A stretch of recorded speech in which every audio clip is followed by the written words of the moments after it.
विमुक्त आणि भटक्या जमातींना अनुसूचित जमातीमध्ये समाविष्ट करण्याच्या मागणीसाठी ज्येष्ठ साहित्यिक आणि माजी आमदार लक्ष्मण माने यांनी मुंबईतील आझाद मैदानावर उपोषण सुरू केलेलं आहे। या आंदोलनाला महाराष्ट्रातील हजारो वैद्य आणि इतर भटके समाजातील बांधवांनी मोठ्या संख्येने उपस्थित राहून जाहीर पाठिंबा दिलेला आहे। अखिल महाराष्ट्र वैद्य समाज विकास फाउंडेशनचे कार्याध्यक्ष श्री नारायण शिंदे यांनी याबाबत माहिती दिलेली आहे।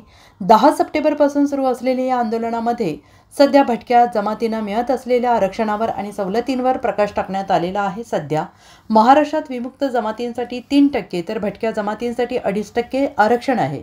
1961 मध्ये राज्य सरकारने भटक्या विमुक्तांना अनुसूचित जाती जमातीप्रमाणेच सवलती देण्याचा निर्णय घेतला। मात्र 1990 नंतर मंडल आयोगाच्या अंमलबजावणीमुळे धनगर आणि वंजारी समाजाचा समावेश या यादीत झाल्यानंतर भटक्या विमुक्तांना मिळणाऱ्या सवलती टप्प्याटप्प्याने बंद झाल्याचा आरोप आंदोलनकर्त्यांनी केलेला आहे। अलीकडेच मराठा समाजाला कुणबी प्रमाणपत्र देऊन आरक्षण देण्याच्या सरकारच्या निर्णयामुळे भटका विमुक्त समाज विकासाच्या प्रवाहात कधीच येणार नाही अशी भीती या समाजाला वाटते आहे। त्यामुळे त्यांना शिक्षण, नोकरी, राजकीय क्षेत्रात मिळणाऱ्या सवलतींपासून वंचित राहावं लागेल असं निवेदनात म्हटलेलं आहे।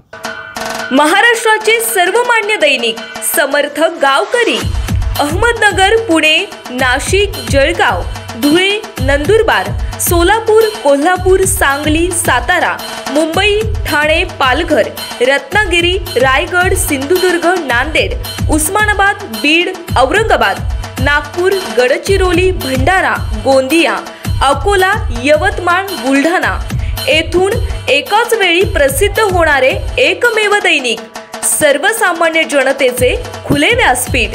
संपादक आहेत विश्वासराव आरोटे। मोबाईल नंबर आहे 94 23 38 85 08।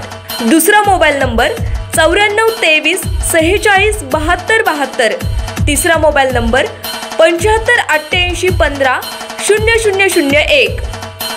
वेबसाईट आहे sgavkari.com। मेल आयडी आहे aklgavkari@gmail.com।